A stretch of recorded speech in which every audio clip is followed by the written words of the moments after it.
So Kojo, we were established in 1991, so we're approaching our 30th year in the creative industry. So who is Kojo? We describe ourselves as a creative studio. So for us, yes, we do have a production company, but we've built a bigger ecosystem of services across a whole broad range of creative sectors through sport, through film and television, through events and conferencing, digital and brand marketing. So for us, building that ecosystem of integration means our people do swing through a whole range of services we offer our clients around Australia. So our core areas are across film and television, marketing, brand experiences and sport. And you may look at sport and say, well, what's that got to do with the creative sector? What's that got to do with production? So hopefully today I'll give you an insight into the sorts of things we do in sport. And for us, what's our purpose? Like, why do we as a business get up every day? What do we empower our people to do? And for us, it's all around about captivating and inspiring audiences globally. And whilst we were founded in Adelaide, from day one, we always had aspirations to work all around the world. So founded in Adelaide in 1991, we were opened in Melbourne with a tiny little office in Cremorne in 2001. Opened up in Sydney about 8 years ago, over in Perth 4 years ago, and as of late last year, we have one little staff member sitting up by themselves in Brisbane. So we hope to grow that this year. So we don't have an office there yet, but have got boots on the ground in Queensland for the first time. In terms of people, we've got 85 full-time staff nationally. But we do employ a lot of freelancers, a lot of contractors and a lot of specialist skills into the business, whether that's contract-based or general freelance or permalancers, as I call them, because we seem to have some fantastic people who be permanently freelance. We would love to get across as staff members as well.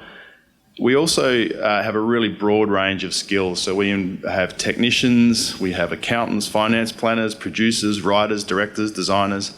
So again, when I talk about that ecosystem of a studio, that's very much the eclectic mix of skills we have throughout our business. Values are very important for us, so I think this is really in the DNA of the business, and this is how we recruit the roles we seek. It's how we review our staff, it's how we reward our staff through our reward system, and for us it's about being genuine. So after 30 years of being in so-called show business, we really want the real deal people who are genuine and authentic. It's an industry that egos and the limelight can feel like a big attraction, but for us, we're very much a roll the sleeves up, sort of a grassroots type of business, and that's what we look for in our people. Curiosity has to be a huge mandate in our business. We love the what-if questions, so whether that's walking out of a meeting and having a coffee and sort of pitching a what-if idea, so we talk about in our business, throughout the business, that we have to give the what-if as a voice. Caring, so we absolutely care about our people, but we also care about the work and our clients. So that's also where we invest heavily in a client relationship. And in our advertising business, for example, we've had Mitsubishi Australia as a client for 30 years of the 30 years we've been open. So we're in it for the marathon, not the sprint with our clients. We also talk about being fearless in our business. That doesn't mean reckless. That just means you're empowered to take a risk. And I guess it's our spin on being innovative, and that you can come into our business and have a what if, have a curious discussion, and do something new, do something bold. If we fall on our face, we'll pick ourselves up and work with each other to move ahead together. So no one in our business has ever been berated for making a mistake. Being dishonest or not being genuine, that's a different thing, but for us, being fearless is really, really important. We have 3 brands that we work with externally around Australia and also internationally. So Kojo Creative, Kojo Sport and Kojo Studios, and I'll expand on those now. Kojo Creative is our advertising and brand and experiential events agency. We call it an agency for all the senses. So for us, it's not just about what our clients see and hear, but it's also what they touch, what they smell and what they feel. So we work with a whole range of national brands and South Australian brands through a whole range of areas, from traditional strategy and marketing campaigns through television, large website builds, huge conferences and events in the health industry. So for people like, who can I pick on there? BMW and Mini Group, we launch all their cars nationally. So whilst it's not directly related to screen, that business does employ a lot of art directors, designers, set builders, and so people who can swing between industries. Kojo Sport is a national business working through, if you ever walked into the games here at Adelaide Oval, if you're a Crow supporter and they kick a goal and the whole stadium goes berserk, or with Port Adelaide with the Never Tear Us Apart anthem at the start of the game, the synchronicity of the lights, the pyrotechnics, the LED screens, all of that is Kojo Sport. We also run Optus Stadium in Perth and Giant Stadium up in Sydney. So it's bringing that creative experience into stadiums. And most recently, until COVID shut it down, we ran the T20 Women's World Cup in Melbourne back in March last year, which included bringing Katy Perry out for a concert at the end of the game with nearly 90,000 fans. 5 days later, every stadium in Australia was shut down and our sport business was put on pause for a while. But that business works through all the sporting bodies, stadiums, the clubs and their sponsors as well. But again, employs a whole range of creative talent throughout our business. Kojo Studios, that's my background. I was a film editor for many years before I went into the management of the business. So this is a business that works across IP development, production services, offering production services to international producers, a long history in post-production and visual effects. So that's sort of an ecosystem, again, that we're currently building out, investing heavily in development. A huge part of our development is partnerships. So Kirsty, who's talking a little later, we've done a co-production with her last year, and we've also got some international partnerships. So we're very much about collaborating, and we have a saying in our business that we play well with everybody. So we see that sort of JV and partnerships as a key strategy as well. Some work over the last sort of year or two. So there's 2067 that was a co-production. First Day that we co-produced with Kirsty, and also Top End Wedding, which was a co-production with a business called Goalpost Pictures up in Sydney. Post-production visual effects, we've worked on a lot of Australian projects and also American and some shows out of Europe. We're certified with Amazon, Netflix, Fox and Warner Brothers to work on post-production here in Adelaide, but on projects shot all around the world. So that's everything from editing, data management, colour grading. We do sound producing that we run through the Adelaide Studios, and visual effects. So I've got a little 2-minute reel here that just shows you how the whole of Kojo comes together.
So hopefully that gives you an insight into sort of the manic world of Kojo, where we sort of, I just got a text message before about what's happening in Melbourne. So we're pivoting by the second in our business, but that gives you an idea of the work we do across Australia. In terms of people, I guess I wanted to just break this down into some sort of topics here to run through. What do we look for? Well, some of the key qualities for us, number one is values. If you don't align to those values of being genuine, caring, curious and fearless, it just doesn't work. Over the years, we've tried, I've had lots of people. We currently have 85 people, but there's I think it's about 400 or 500 staff have come through the business, and it's amazing. The more we stick to that rule of we've got to tick the box of all four of our values, they're the ones that tend to go the journey with our business and have the best outcome. We do like multi-skilled people. I think people definitely need to have a specialty. There's no doubt about it. But I think in the modern environment, we're looking for people to have that extra set of skills. That doesn't necessarily mean another whole subset of skills. So you might be an animator, and we're not going to ask you to be a camera operator as well. But it's probably just interpersonal skills.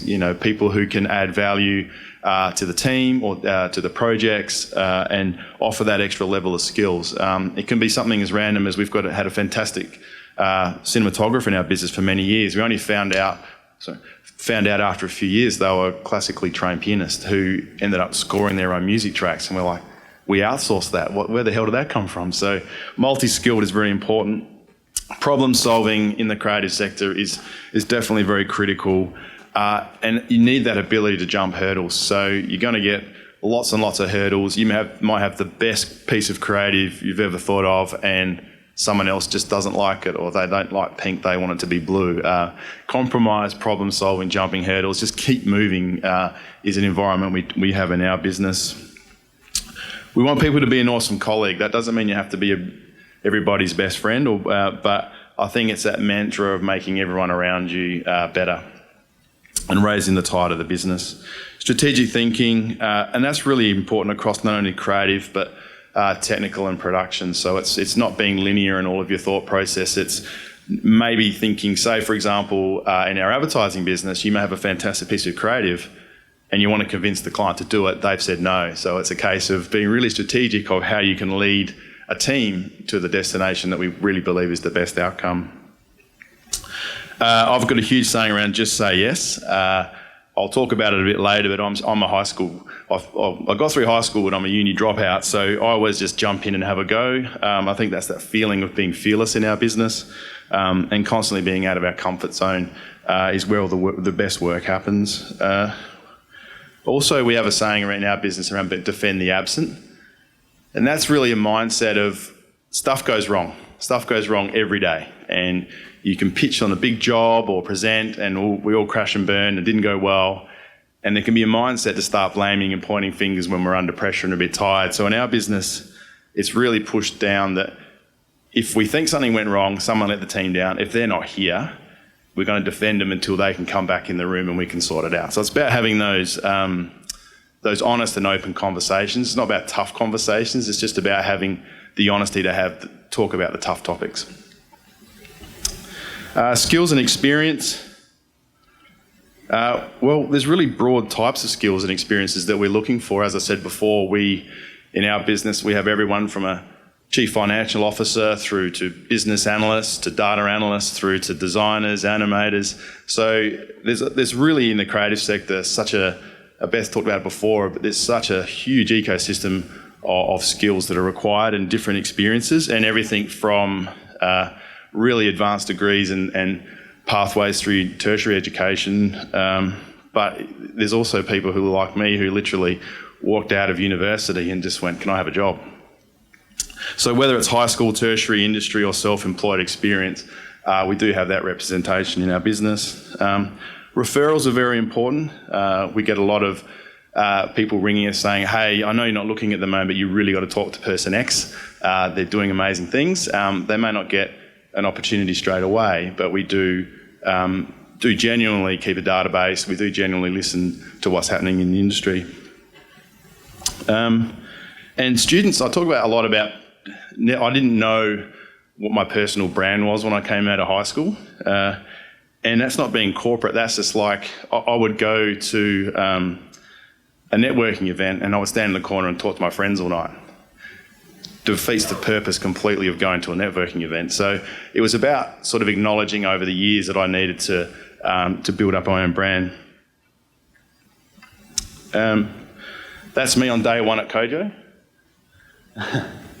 If you know, my parents decided that I was now a business owner, so I needed a leather briefcase. But I was a film editor, so not that I had any use. I think all that was in there was an old invoice book, so I could write invoices. My dad's like, "If you own your own business, you're gonna need to write invoices." And I remember going, "I think they have people that do that." But anyway. And what about the next generation? As I said, be a great collaborator. So I talk often with the people in our business again, give first, take second. So a lot of times in the industry, there can be a mindset of, I need something from someone, I need to get there, I need a favour. If you flip it around and give in this industry and take back from the other people the other way, having a lot of people owe you favours is very good in this business, and it helps you open up a lot of doors. As I said before, think about your strategic moves. It can be 4 steps. If you want to be a film director, we've had people come in our business, start in reception, move into the video dubbing department, swing all the way over to finance and then back into film. So you're not going to get there in one leap, and sometimes you can feel like you're moving way off centre, but you can, with the right moves, get back in. As I said, understanding your personal brand and that multi-skill. What are your supporting skills? It might not be, if you're an animator, as I said before, it might not be that you're have another dedicated skill, but it might be you're a really good presenter, or you're a really good negotiator, or you're really good at coaching people. So what are the other skills you can do? Have an insight into the business of creativity. That's not asking everybody to be a finance guru or an administration guru, but you need to understand it is a business. Businesses need to make a profit. So making cool stuff is cool, but when you're suddenly in the business, there's responsibilities to deliver, and every now and again you're going to have an understanding of, I know that that's the greatest idea ever, but it's not viable. So understanding and working with inside the constraints of a business is important. The internet is forever. We do look at the students' social media channels. We do see it. Nothing goes away. I talk to my kids all the time about everything you do, everything you put online. We'll see eventually. So it's the same in our business as well.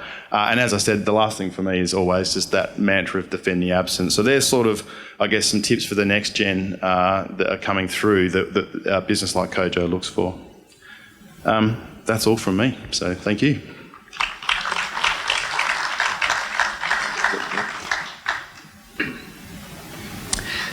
Thank you so much, Dale. You know, it's quite amazing to have the MD of one of the state's largest production houses here today, and I really want to thank you for that. But I also think that's one of the competitive advantages we have as a state, is that we do work really closely together, and there is a wonderful community within our screen sector. So, you know, it's South Australia against the rest of the world, or working with the rest of the world, but we've got a great opportunity to band together, and the Adelaide Film Festival really wants to foster that kind of collaboration locally. So just making that point. Our next panellist, though, is Kirsty Stark, who is a producer, and she runs her own production company called Epic Films, among many other things. So I'm going to welcome Kirsty to the stage. Thanks. Thanks so much, Matt. And hello, everyone. It's really great to be here today. I run a very different company to Dale and Kojo. In fact, I'm the only staff member. It's called Epic Films, but that was a very tongue-in-cheek name that we came up with back in the early kind of 2010s, when we wanted to create a couple of short films, and the bank told us that if we wanted to open an account, we had to have a company or a business to do so. So I want to give you just a little bit of a history about myself and where I came from high school to now, as opposed to talking specifically about my company, because I think that will probably generate some more understanding of that pathway I've taken and what your students may be able to take on in the future as well. So I went to Marriotteville High School. I finished in 2001, and at the time there was no media class or any kind of film course at my school.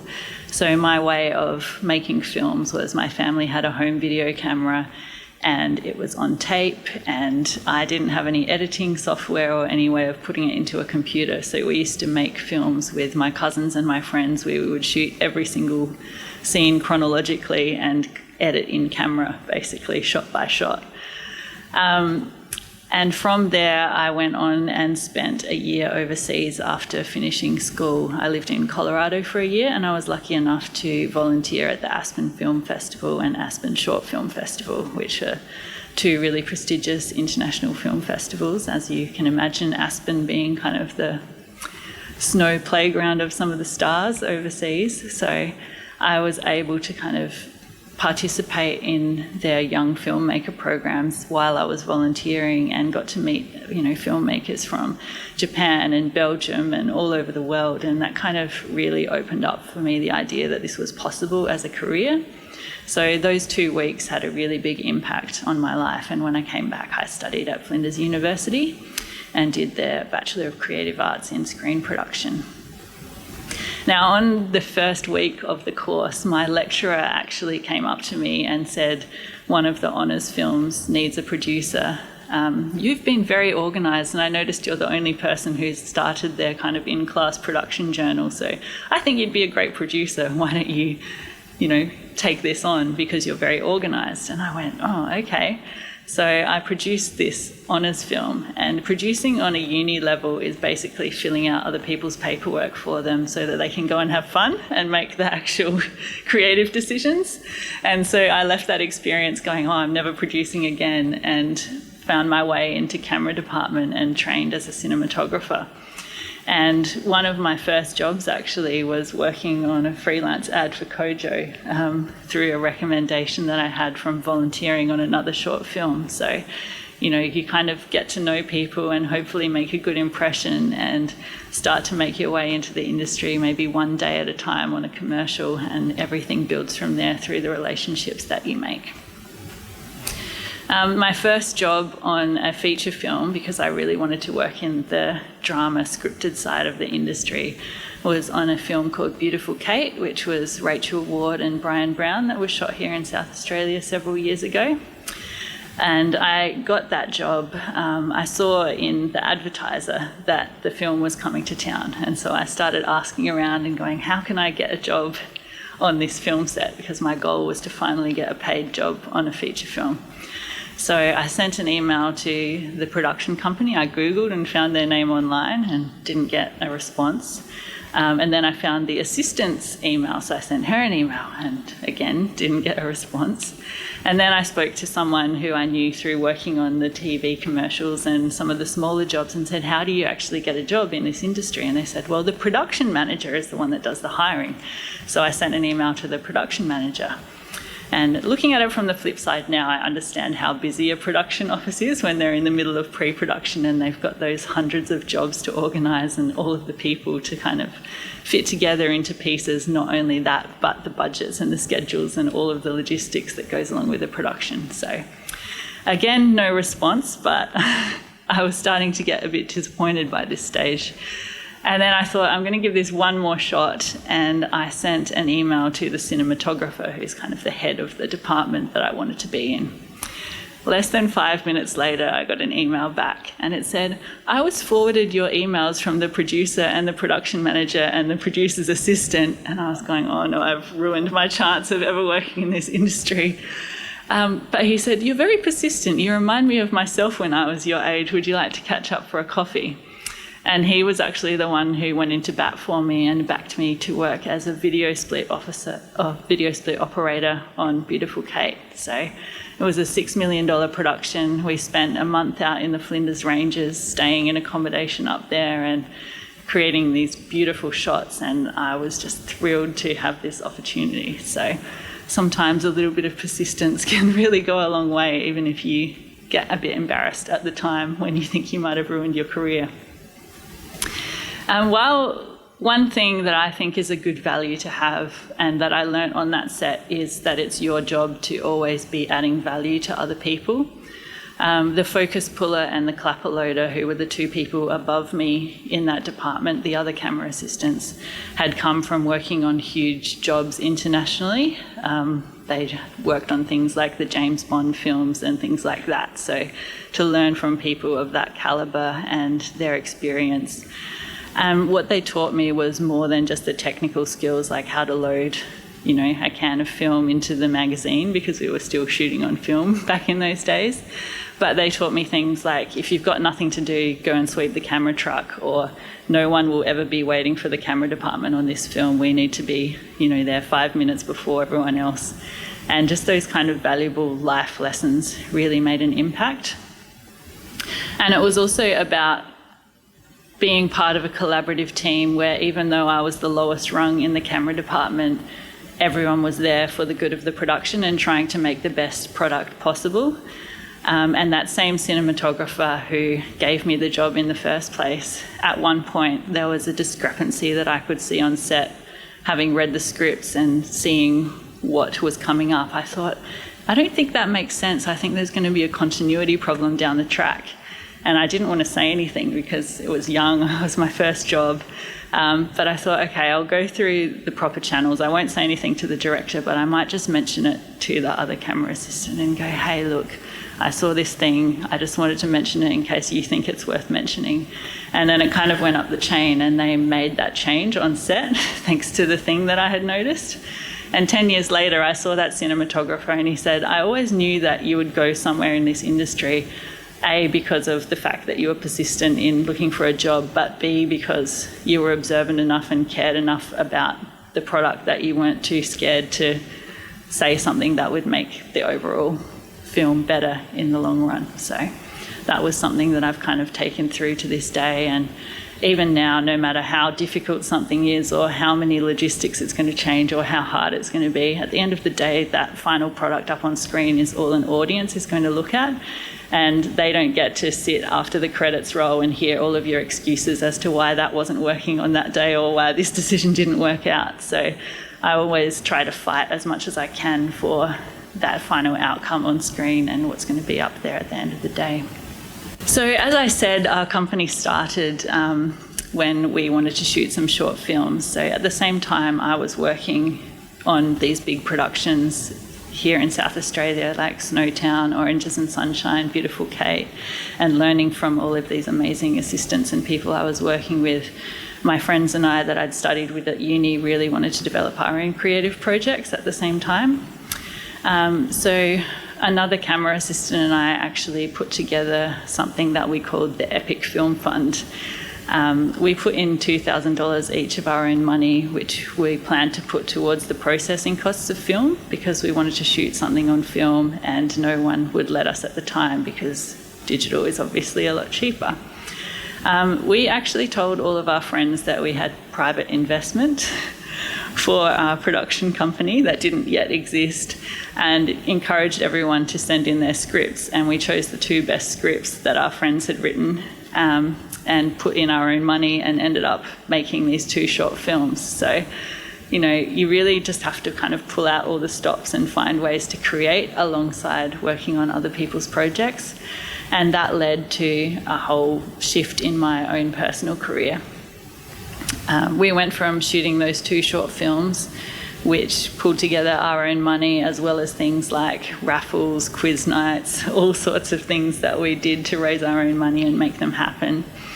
And then as soon as those were finished, I was approached by another writer-director, emerging writer-director called Victoria Cox. And she basically said to me, you have a production company, can you produce my TV series? And I went, don't be ridiculous, I'm a cinematographer, I don't know how to produce. I've only ever produced that horrific uni film, which the film itself was fine, but the experience for me was just about paperwork. And I went, no, there's no way I'm being a producer again. And she said, well, there's no other way to do this, I need help. So I said, look, we'll make a 3-minute teaser, we'll try and get it off the ground, and then I'll hand it over to someone who knows what they're talking about.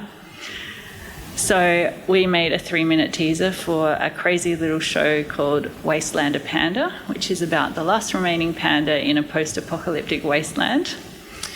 The next question that I always get asked is, was that animated? And no, it was live action. It was played by someone dressed in a very furry panda suit. And it was quite a crazy experience. But we made that 3-minute teaser, put it online, and within a few days it had 100,000 views.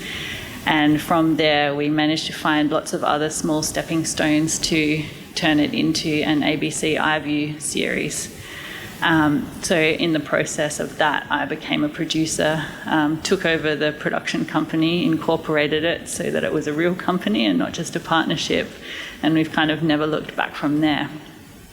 I want to kind of skip ahead a few years and just show you a couple of trailers for the most recent 2 shows that I've worked on.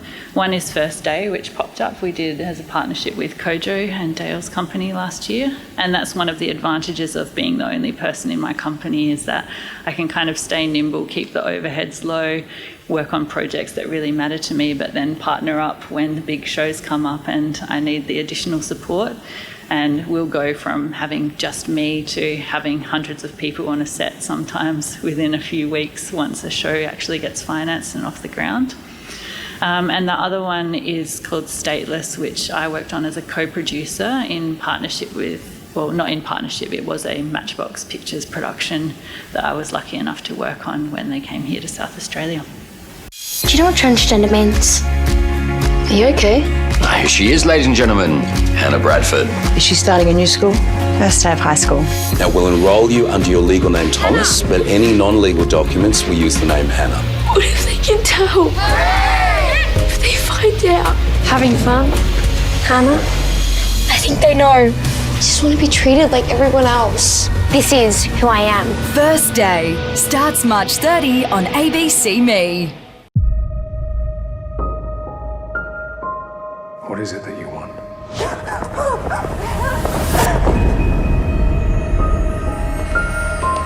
I want to be loved. Here you can be anyone you want to be. Sophie's missing. I wondered if you'd heard from her. She just stopped coming here. Such a shame. In the vast majority of cases, those people who are missing choose to remain missing because they're running from something. Excuse me, I don't belong here. No, you don't. Australia's detention regime is a reflection of our highly developed migration system, enabling us to determine both the identity of asylum seekers and the legitimacy of their claims for protection. You are all starting a new life. You cannot hold on to the past. Please, it's been a mistake. I am not a criminal. There are places like this all over Australia. Why? Because we are terrorists. Can you confirm that an Australian citizen has been illegally detained in Barton? People will be very interested in you. They will want to know why someone who looks just like them trapped in a place like this. She's been missing for weeks, and you're telling me you've got nothing? Do you think this group had something to do with your sister's disappearance? It isn't safe to say who I really am. People are dying. Families are being destroyed. That was the one chance that they had to be a family. You took that from them. I'm a father, a man of faith. Why can't you see that when you look at me? She doesn't know what we are capable of. Cannot put a lid over a pot that's already boiling. I don't belong here. You're stuck here unless you tell me who you really are. I think they've done something to my sister. If I were you, I would run, because if I ever lay eyes on you again, I'll destroy you. The world should know what they are doing to us here. Soon they will. I want to be loved. So just the last minute or two, I just want to focus on First Day, because that was a project that for me came full circle in that we went back to Marriotteville, my old high school, and filmed there on the grounds.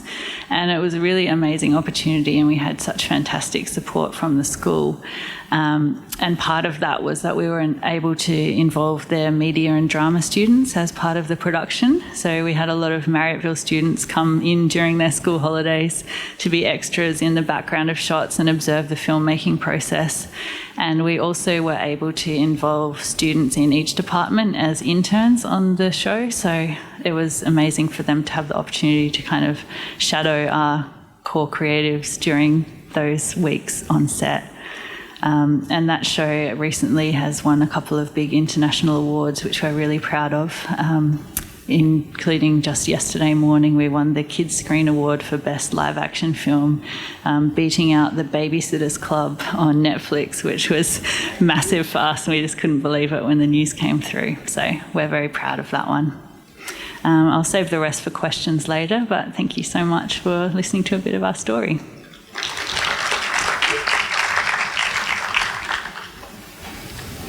Thanks so much, Kirsty. It's really great to hear about the personal qualities and also the entrepreneurial spirit that's needed to succeed in this industry. Up next, we've got Matt Vesley, who's the development manager from Closer Productions.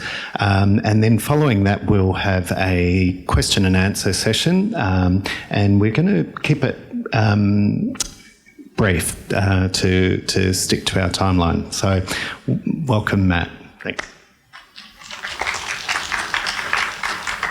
Hi guys, how you going?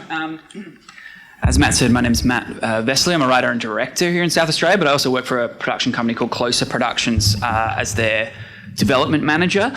Closer is a South Australian owned and operated production company. We work in feature film, documentary and television, and we've got a quick reel which I might just kick off with.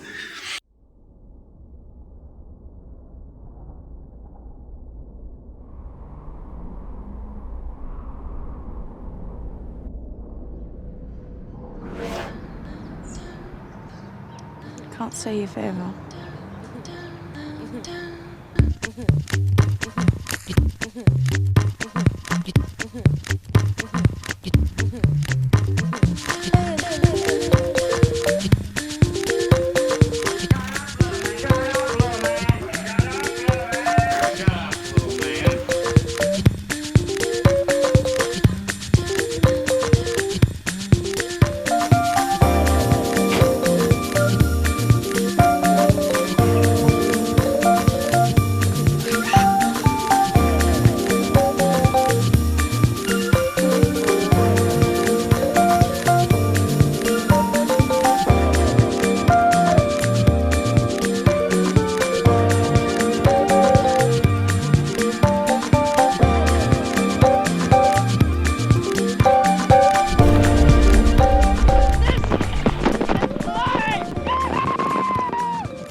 So I'll focus a bit more on our company and how we work. Closer was started in 2010, I think, by Sophie Hyde, Brian Mason and Matthew Bate, and later joined by Rebecca Summerton. They all met at Flinders University during screen studies many years before, which proves that those networks you do make in especially tertiary education are really important, but in high school as well. They'd all worked on a lot of their own films, short films and documentary especially, and bits of television, and they chose to combine their strengths after the SAFC had a flagship program called Film Lab, which, as Beth mentioned before, they've just resurrected. But in, I think it was 2009, we did the first lab, and it generated Closer's first two feature films. One of them was 52 Tuesdays, and then the documentary Shut Up Little Man, you saw in both in that reel there. And both of those films were selected to premiere at Sundance, which is one of the biggest film festivals in the world, and really kind of kick-started the company's profile. The company used to balance those creative projects with like services jobs. We used to have a services line that did corporate videos, advertisements. We did a lot of documenting live shows. Soph and Brian especially come from a background of theatre companies, so did a lot of that stuff. But as the company's kind of grown over the last few years, we've kind of mostly lost that arm of the company and mostly just do narrative work at the moment. In recent years, Closer's especially moved into television, starting with our ABC iView short series Fucking Adelaide. Try Googling that one. And more significantly, we recently did a show called The Hunting for SBS, which was about a scandal in an Adelaide high school, and we've got a really short trailer for that one. Something's happened. There's a website. It has students on it, and they're naked. They want photos of girls that they know. We put stuff up at school, people wonder where it came from. Tell me, what did you do? What did you do? I'm his mother and I know something's not right. He did that to me. Is there anything else on this thing that we need to be worried about? All I did was send it to one person. It was meant just for you. The photo. Take it down. What kind of man do you want our son to become? The Hunting starts Thursday the 1st of August on SBS and on demand. It's a barrel of laughs, that one. That's still on SBS On Demand if you want to check it out. It's pretty good, I think, for older high school kids as well. Deals with consent and toxic masculinity, etc. The Hunting was created by Sophie Hyde and Matthew Cormack. Sophie's one of the directors of Closer. Matt's a writer who works really closely with Sophie. Produced by Rebecca Summerton in partnership with Lisa Scott, who has her own production company. Aired in 2019. Over 50% of our production crew were women. It was SBS's highest rated Australian drama series ever. And I believe it was I think this is true, was the first ever primetime 1 hour broadcast drama created and owned by a South Australian company. So that's one we're really proud of. The company now employs, including those 4 directors of the company, about 12 people. And we range from sort of casual to part-time to contract work. We tend to work project to project. So our employment remains flexible, which is really important for all of us. And I'll get into why in a second. The company does obviously go into production cycles when we're making a television show or a film, but those crews that we work with are contractors. They come on just for that job. Generally, the day-to-day business of the company is sales, financing, and largely development on projects. You develop and write up probably 25 projects for every one you get to make. I don't know if that number's real, but it's there for effect. So we're constantly working with writers both internally and externally, and we're pitching projects to networks and distributors and people like Matt Kesting and the Film Festival and the SAFC, just to see which one lands and which one we can go further with. So for that reason, a lot of the people that we actually employ have some role in writing or producing to help keep that aspect of the company rolling along, although we do have other employees that work in post-production in particular. Our approach to developing projects really depends on the project. 52 Tuesdays came out from that SAFC Film Lab. The Hunting was created internally by Soph and Matt. Our 2019 feature Animals was a project that came to us based on an English book and was shot in Ireland. But a common theme and a common thread is that like an all hands on deck approach from everyone in the company. Feedback is sought from throughout and at a very early stage. We're sharing our projects with each other really early, before you would ever really want anyone to read it because they're terrible. But we kind of, that's how we work. We just work intensely collaboratively. We often generate short pitch materials and then we move to market. And this may or may not include a draft script, but often it's pretty short. It's like a synopsis or a very short Bible document, which will talk about the characters and the story. But importantly, we're looking to approach those networks, those funding agencies and those distributors early for a few reasons. One is you don't want to waste creative energy on something that's not going to go ahead or doesn't have a place in the world. And two, you get those people invested in your project early on. If they're not only financially invested, but kind of creatively and spiritually invested in something because they've been there from the start, they're much more likely to champion it through all of the hurdles you've got to go through to get it made. I mean, The Hunting was made very quickly. SBS really liked that pitch. I think we were working on the Bible for about a year. Then once SBS got involved, it ended up moving into production within about a year, which is crazy. Normally those projects will take a number of years kind of going through development stages before they're off and running. Close is a pretty unique company in a lot of ways because we're largely a creative collective. All of the directors of the company and many of its casual and part-time employees like myself generate their own creative work, and Closer was designed as a kind of system to help support those endeavours. So it allows us to collaborate and contribute to each other's work, and also provides an exciting opportunity for someone like me who came to the company an emerging filmmaker to contribute directly to Closer's slate as well as my own projects. So Closer's produced or executive produced a number of my shorts. To touch on Matt's point about collaboration, my last short was a co-production between Closer, Kirsty's company, and we did our post-production in kind with Dale's company, Kojo. So South Australia is definitely a tight-knit community. So I balance my sort of day job at Closer, which is managing that development slate. I do things like run writers' rooms and help Rebecca Summerton, one of the producers there, make sure those projects are ticking over, dealing with networks. I balance that with my kind of dream job, which is writing and directing. So that flexibility that Closer offers me allows me to do both of those things and still have a job and pay my rent and all that kind of stuff. So I've been really, really lucky. I started in 2011 with Closer, working as in kind of work experience on 52 Tuesdays. I rang up Soph and said, hey, because I was in the film lab as an observer, I was like, hey, can I come? They were shooting that film every Tuesday for a year. And I said, can I come and check out one of your shoot days? And she's like, come have a drink with me. This is very similar to Kirsty's story.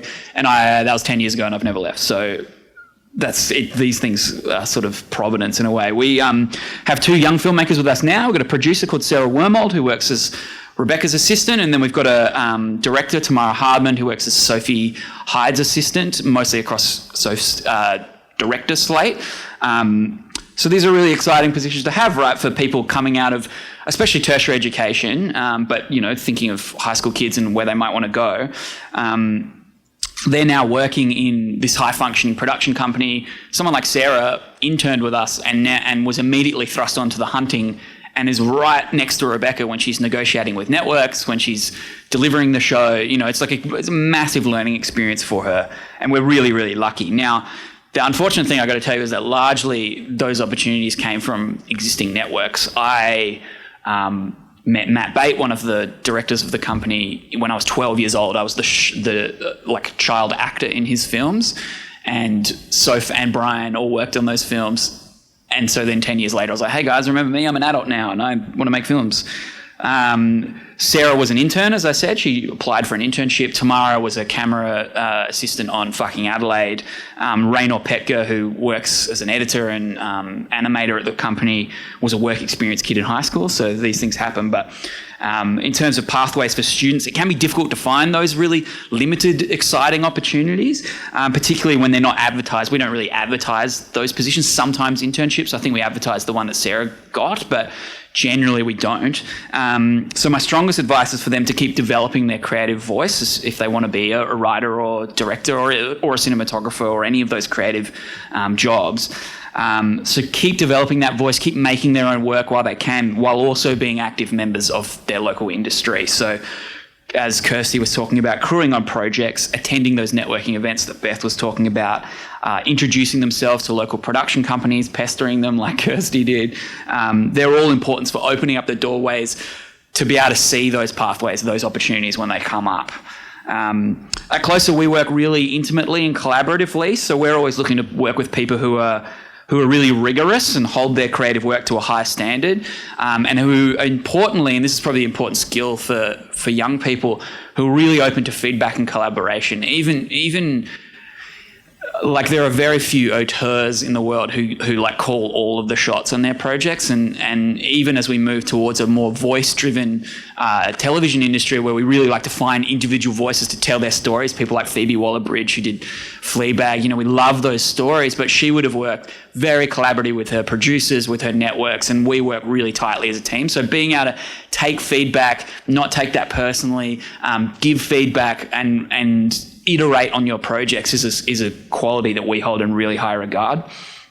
I also think that the kinds of open and honest collaboration, feedback and iteration are really key to fostering a really positive work environment as well. So we're like a family there, so I think that's been really important.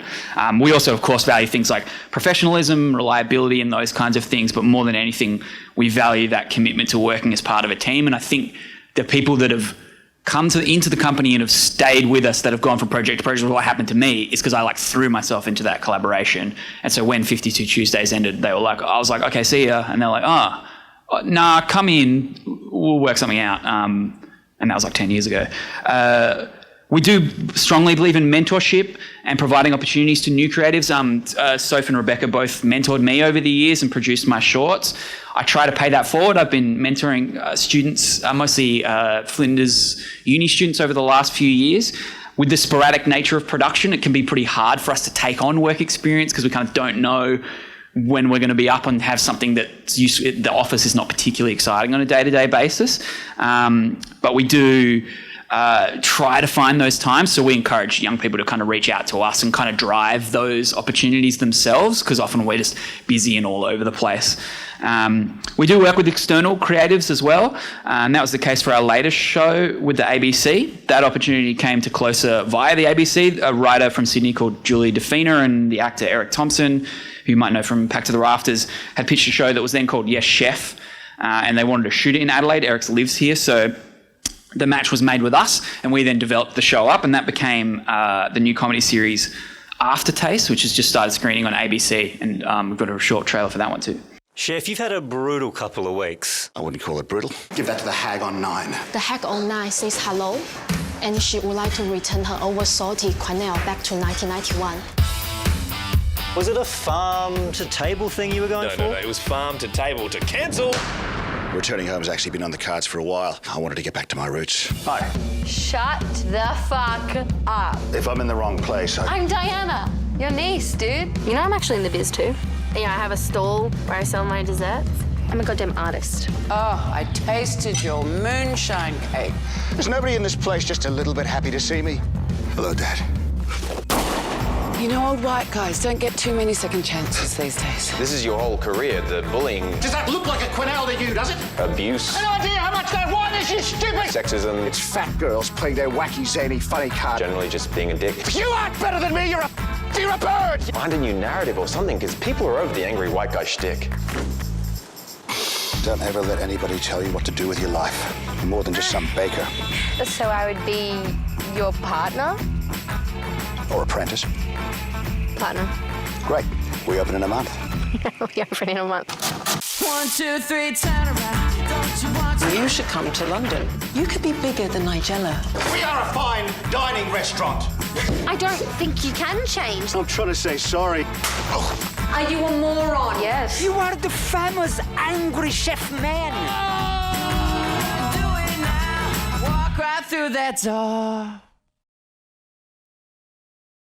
I mean, I started as an assistant at Closer, and they've nurtured my career over those years that I've been with them, and I wrote last night's episode of Aftertaste. So, committing to that company, being a part of that team has been incredibly valuable for me. So finding those people that you can trust and love to work with is a really important thing for young people to find, I think, and those mentors that they can have. So I'll finish off by saying there's a number of ways into this industry. You can crew, you can work in a technical capacity, you can work as a freelancer, or you can work as a key creative, a writer, producer, director, and often working at a production company especially is really great, especially if you want to work in one of those key roles, and it's economically viable too. It meant that I could pay my rent. So something to consider moving forward for your students. Thanks. I think you've all given such a wonderful rap that you've knocked over most of my questions, which were really, what advice would you give to a high school student wanting to enter the industry? So I think one thing that's really important is not just being able to create, but being able to communicate what you create as well. And that stems from everything from pitching projects, but even right down to when you're approaching a production company. It's kind of like Dale was saying, know your brand. And for me, I often go to networking events and I'll go to screenings and look out for what people are making and try and meet the new generations coming through. And some people will approach me and just go, oh, I'll do anything. And it's really hard for me to help them. Whereas if they go, okay, right now I'm focused on camera department, then I can go, oh, I know 5 opportunities for camera people, and I can be really specific in pinpointing them. So the clearer they can be about what it is they want to do, even if they end up pivoting and going in a completely different direction later, I think that's really important to be able to talk about that. And even like when we were doing our own short films, the fact that we were doing something and creating our own momentum made people remember us when we met them and spoke about what we were doing at different events. So that was really helpful as well. The question was about pathways to the industry, whether to take a formal tertiary route or the alternative ways, and how to approach that in the current climate. Yeah, I think my personal experience was I graduated 31 years ago from Westminster down at Marion. I was always the kid with the camera, so I was a mad surfer. We went surfing. I was always shooting on video cameras. I didn't have an edit suite either, so used to shoot little videos and edit. So I was always that kid. I can remember looking at my subjects going physics, chemistry, maths 1, maths 2, going hate it, hate it, hate it, hate it, hate it. English, I kind of liked creative writing. I remember deliberately failing maths in year 11 so I could swing to business maths at our school. So I kind of look back and go, well, I didn't fit a system back then. I'm sure it's all changed now. I made a major project in year 12 and had an amazing English teacher. I basically wiped the entire school program, did my own. I made a film. I then made a major project about filmmaking and submitted it. She gave me 90-something. And I remember once a lunchtime went for like 2 hours and we're all playing on the oval going, I wonder what's taking so long. And it was the teachers basically wanted my entire grade thrown out for the year because I didn't follow the curriculum. Long story, I got watered down, and what that meant was I did year 12 and then they deducted points off and I missed out on Flinders Screen Studies by 1 point. So I remember going home, my dad going, oh, we'll just go and get a job. So I think probably my advice would be switch gears. If you don't fit that pathway, either jump the hurdle, switch gears, pivot, do whatever the buzzwords are. But and I rang a cinematographer and said, hey, I want to get in the industry. And he said, oh, I don't take work experience. And I said, that's okay, I'll just work for free. And I did that for 6 months. And then I basically went to him after 6 months and said, I've got to go and get a job. And he goes, well, you work here? And I'm like, yeah, you don't actually pay me. So I was put on $169 a week and then I was away. Yeah, I think it's a really hard question to answer. For me, the university experience was really valuable, but I came in pretty much knowing nothing apart from making up my own short films. So I needed to learn all those basics. I think with more and more media training happening in high schools, it really is about that practical experience and the networking. So there are tertiary opportunities that aren't just go to uni for 3 years and then do honours. There's MAPS Film School, which is a very practical approach, and they're making projects constantly. So that's another option for people who might not fit that theoretical model of university.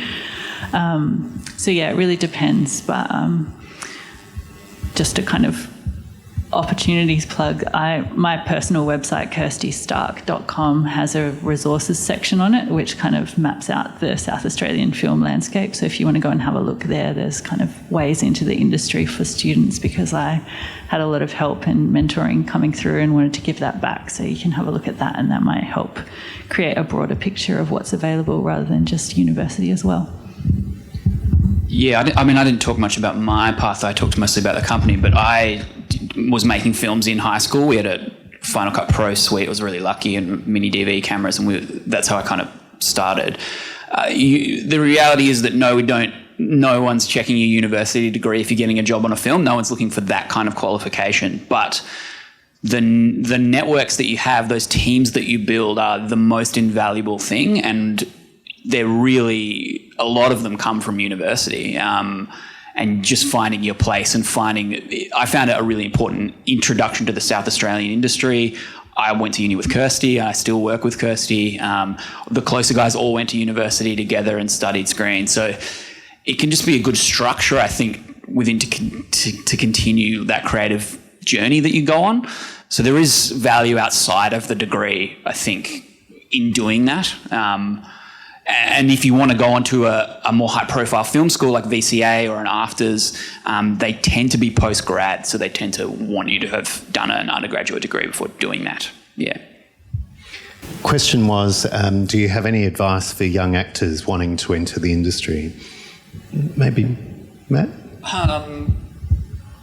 It really would depend on the role. You'd search far and wide for something like Aftertaste. The role of Diana was one that they searched the entire country for to find her. I don't think there's anything particular that we're looking for other than when casting a show, other than someone that can have an authentic voice on screen, I guess. And that's largely to do with the nature of the shows that we're making. There's someone who's got some sort of truth, and that's more than having studied acting, I guess. But I'm not sure. I'm sorry. Yeah, it's kind of, anyone who's committed to their craft and willing to dive deep into the kind of what the projects are about is often something that we really value, I guess, that those, especially when we've worked with young actors in The Hunting, the guys that they were often non-trained, they were in high school, and the guys that got the roles, like Alex, who plays Andy, the kind of villainous character, he was really in touch with the themes of the show. He was really interested in understanding the project, and